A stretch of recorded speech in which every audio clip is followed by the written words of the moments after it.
தப்பி தவறி கூட இந்த ஒரு படத்துக்கு போயிறாங்க அப்படின்னு சொல்லக்கூடிய அளவுக்கு தான் இந்த ராஜா சாப் படம் இருந்தது.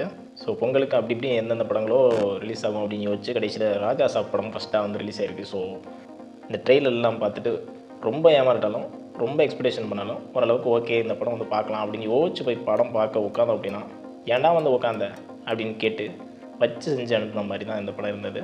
படத்தோட கதையை வந்து எடுத்துக்கிட்டோம் அப்படின்னா ஒரு நார்மல் எப்பவும் போல் ஒரு பிளாட் தான். ஃபேண்டசி கடந்த ஒரு படமாக எடுக்கணும்னு ட்ரை பண்ணியிருக்காங்க.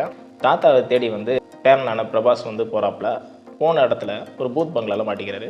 அங்கே அவர் தாத்தா யார் என்ன அப்படின்னு தெரிஞ்சுக்கிட்டு அவங்களோட பாட்டியோட அந்த தாத்தாவை கொண்டு போய் சேர்த்து வச்சாரா இல்லை என்ன ஆனது அப்படின்றது தான் அந்த படத்தோட ஒரு பிளாட். ஃபஸ்ட் ஹாஃப் எடுத்துக்கிட்டிங்கன்னா இழுன்னு கதைக்குள்ளே போகாமல் எங்கெங்கேயோ போய் அப்படி இப்படின்னு போய் கொண்டு போயிட்டுருக்காங்க.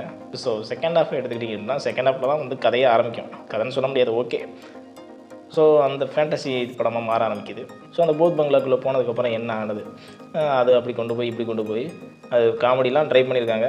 பட் எந்த ஒரு காமெடியுமே ஒர்க் ஆகலை அப்படிங்கிறது தான் யதார்த்தமான உண்மை. நார்மல் ஹீரோ நடித்தாலே ஓகேவான படமாக கூட அமைஞ்சிருக்கலாம்.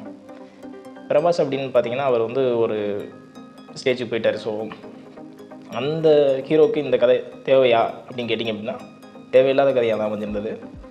ஃபேண்டசி திரைப்படம் இந்த மாதிரிலாம் பார்க்கணுன்னு நினைக்கிறவங்களுக்கு வந்து ஓரளவுக்கு ஓகே அப்படின்னு சொல்லக்கூடிய மாதிரி அமையும். மற்றபடி சினிமா ரசிகர்கள் இல்லை கதை வந்து எக்ஸ்பிரஷன் பண்ணி உட்கார்றவங்க பார்த்தீங்கன்னா கண்டிப்பாக இந்த படம் ஏன்னா வந்து மாட்டிக்கிட்டோம் அப்படின்னு தான் தோணும்.